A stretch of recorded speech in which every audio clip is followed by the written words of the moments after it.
All right, I think we're going to get started with Chris and then wait for Tyson to join. First up, let's start with Chip Towers at AJC and then Anthony Asher with UGAsports.com.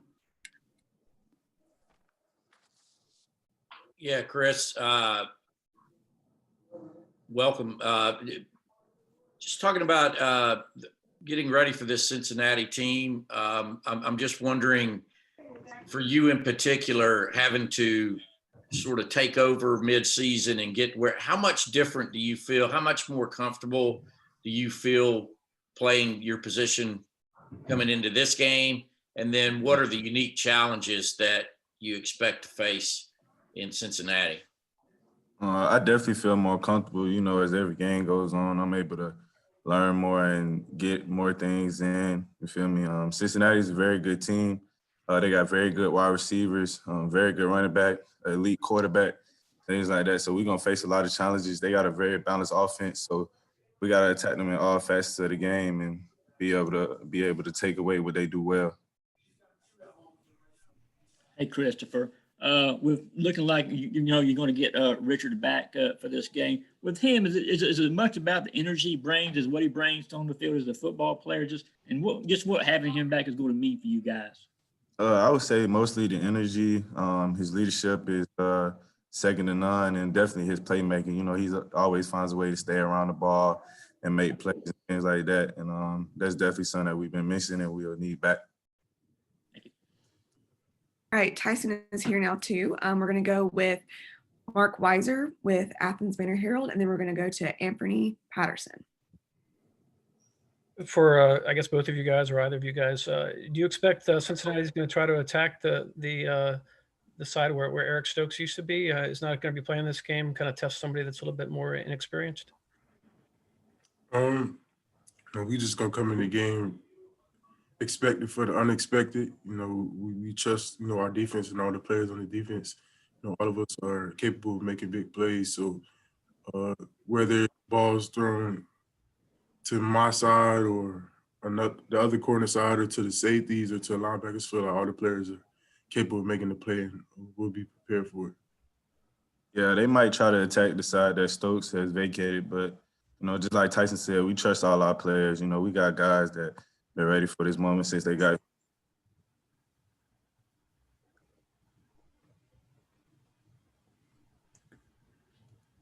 Anthony, do you have a question? Sorry, I was on mute. But this question is for both of you guys. Tyson, I know last season you kind of battled a lot of injuries, but were able to be out there versus now this season you're fully ready to go. I just want to know basically how are you feeling just going into this game? It's into your sixth game, and what are your expectations, of course, besides winning the game that you just have for yourself that you're putting on yourself to be one of the best cornerbacks in college football? Going into this bowl game, very excited. Like you said, it's a year six bowl. We'll continue to get prepared for this game. But for me, ultimately, besides winning, I just want to be able to make plays that are beneficial to the team and help contribute to bringing the Peach Bowl, to Athens and victory in the Mercedes Superdome. So. I think we have a good opportunity to show why we belong, and we definitely excited. Cincinnati is a great team, and it's going to be a great challenge for us to finish off the year well. Personally, I just want to be able to make plays that make the team better and help us win the game. All right, up next, let's have Mike Groth with Dog Nation and then Connor Riley as well at Dog Nation. Yeah, hey guys, I guess if you could just give me your thoughts on when you play a quarterback who can buy time, like Desmond Ridder, the scramble drill. I don't know, is it different for a corner than a safety? I know, Chris, you're reading a lot of things. I know, Tyson, sometimes you're locked up in man. Can you just talk about what that scramble drill is like and what facing a mobile quarterback presents as a challenge? I would say a mobile quarterback is definitely more difficult. The scramble drill is difficult at times too, but you got to keep your eyes on your man and just be able to plaster. You can't get out of coverage because as soon as you get out of coverage, a quarterback like that will make you pay. So he's got to be able to stay disciplined against a quarterback like this. You know, he's a very good athlete. He can make a lot of plays. He can throw the ball very well. So, you know, we just got to be able to stay disciplined if we want to be able to eliminate his scrambling abilities. Yeah, to back off what Chris said, you know, when you're facing the dual threat quarterback, you know, depending on, you know, what you're in, you just have to make sure all 11 guys are doing their job. You know, some guys' primary task may be, you know, to focus on the quarterback, and other guys are to, you know, focus on your receiver or focus on a running back or get in the zone. So, you know, everybody has to be on the same page in order to, you know, make sure, you know, things go right for the defense. Hey, Tyson, you're someone who has NFL draft potential, been mentioned as that. Why is it important for you to play in this game? You know, I'm still a Georgia Bulldog, so, you know, my task is to, you know, finish out the season. You know, I'm still part of this team, and, you know, we have one game left, so I want to finish this season, you know, with my teammates. All right, up next, let's have Jake Rowe at Dogs 247 and then Seth Emerson with The Athletic. It's this one's for Chris. Chris, when you look at how this season has gone for you, Coach Lanning talked about how you've gotten better with every game. How far are you from being where you want to be at the position? I know that you know, are obviously want to keep getting better and keep getting better, but where have you played an acceptable level of football in your opinion, or do you feel like you've got more there? I feel both. You know, I feel I played acceptable, but I also got more there. You know, there's plenty more opportunities for me to make plays for the team, and I definitely want to be able to get there. You know, I do good in the run game, do good in the pass game, but, you know, I just want to be able to make those big plays with the team that I haven't made yet, but it's coming. I just got to keep working. It's for Tyson and Christopher, or just one of you. How do you look at the secondary and the defense in general, your performance this year as a defense? I guess statistically overall in the SEC, first, second, a lot of categories, but those two games stand out, obviously Alabama and Florida. How do you look and evaluate your role as a defense? We just take it one game at a time, and then make sure we learn from, you know, any mistakes that we've made in the previous game.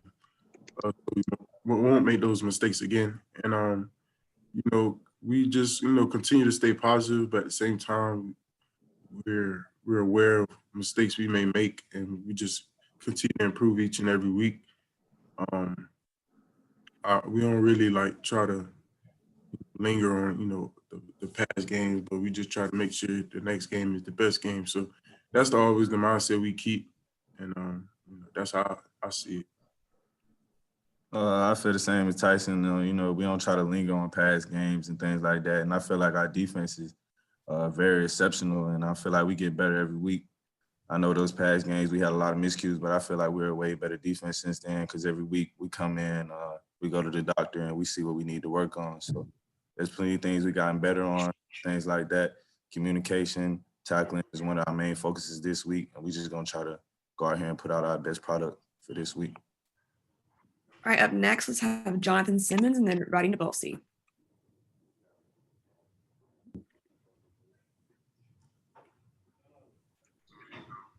Jonathan, do you have a question? All right, we're going to go with Roddy. I asked Coach Smart and Coach Lanning, and was want to get your guys' opinion on this. We don't get to see, you know, like Darren Branch and Jalen Kimber and Major Burns, or some insights into what they look like in practice, how they've proceeded this year, what advice you've given them. These are some of the guys that are, you know, when you guys have moved on, they're going to have to take over that secondary for you. How are they looking, and what are you teaching those guys? I think obviously, you know, they still young guys, they still learning, but they progress way better than when we were freshmen and stuff, like still here. So, you know, I just tell them, you know, head down and just things we were told, be ready for your opportunity and things like that. I feel like we had to use those guys. Shoot, they'll be more than prepared. So they're very good, very talented kids, and they're getting better every day, just like the rest of the team. Yeah, like Chris said, you know, we're just keeping them under our wing. making sure they're staying at the practice or getting extra film in and make sure they're learning defense. Because anything can happen and your moment can come, and you wanna make sure you're prepared. So that's the main focus. Making sure they're getting better at something each and every day, whether it be mental or physical or something that's technical or scheme wise. So that's the main focus when it comes to those young guys. All right, up next, let's have Braden Sudge with the Macon Telegraph and then Mark Bradley with the AJC. Hey, so I suppose for both of y'all, in terms of the pandemic and everything and navigating everything, what would you say the biggest sacrifices that y'all have had to make in terms of how the pandemic has affected everything?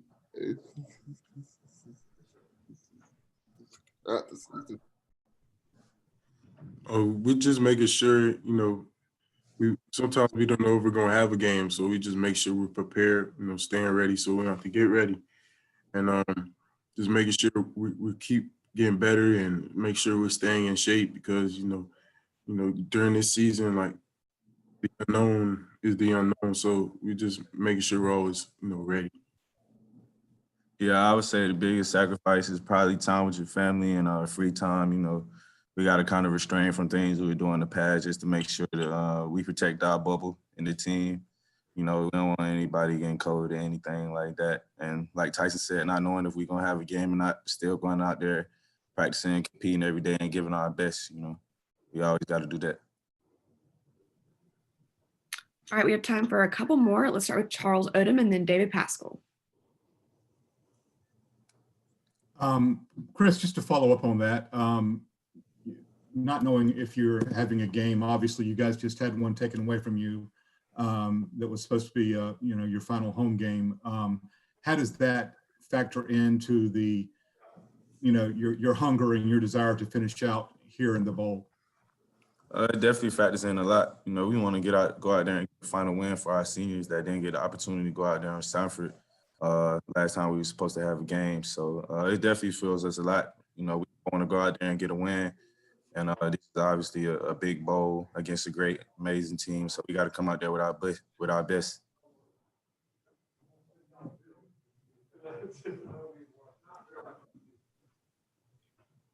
This would be for both of you guys, just kind of a season perspective question. I mean, you came in with a lot of hype and a lot of returning guys, but when you think about, Monty having been hurt since the Alabama game, you think about Richard being out the back half of the season, Jordan missing a good chunk. How would you assess the way that y'all have done, given all the bodies that went down or got hurt at some point this year? I think we did well. Guys took advantage of the opportunity. Guys stepped up. Guys got some new experience. So I think it was big for us, and it helped bring our team closer together. Those guys that went down for that period of time, we just continue to encourage them and give them support and keep them healthy mentally, so they can come back like they never left. So that was the main focus, just making sure the guys that stepped up, were comfortable and ready, and the guys that went out were getting back right to their natural selves. So. Yeah, I agree. I feel like we did a pretty good job this season. Although things didn't go how we wanted all the time, we've gotten better every week, like I said. And even though we didn't get the end result that we wanted this year, I feel like if we win this game going into next year, we'll have a lot of confidence for a lot of guys. So that'll be very important. These bowl weeks in the past years, a lot of times I've been able to get a lot of good reps and get a lot better. So this is very important for our team and us going into the future. Thank you. All right, and for the last question, we're going to go with UGA Grady Sports at Generica. Yes, this is a question for the both of you. Spoke with Coach Smart earlier, and he said it's going to be some guys missing from defense. How prepared would you say that you guys are going to the new year with this game? This is a big game and a great ending for you guys. I would say we're prepared. You know, we're always, you know, practicing hard, you know, learning in the film room and on the field. So I feel like all the guys are prepared. We have great coaches on this coaching staff, great leaders. So you know, everyone just continue to stay disciplined and listen to them and do their job, and we should have the game we're expecting to have. Yeah, I would say we're very prepared. Also, you know, we got a lot of talented guys on these rosters. So, you know, if we don't have one guy, it's always next man up. So it's a lot of guys, a lot of new guys gonna be playing this game. But I definitely feel like we're prepared and ready. We got great coaches. We got a great scheme in place. We got a great program, and all those things factor in us being able to replace when we don't have the old guys that we used to have. So we definitely were more than prepared and gonna keep preparing till game time. All right. Thanks so much, Chris and Tyson.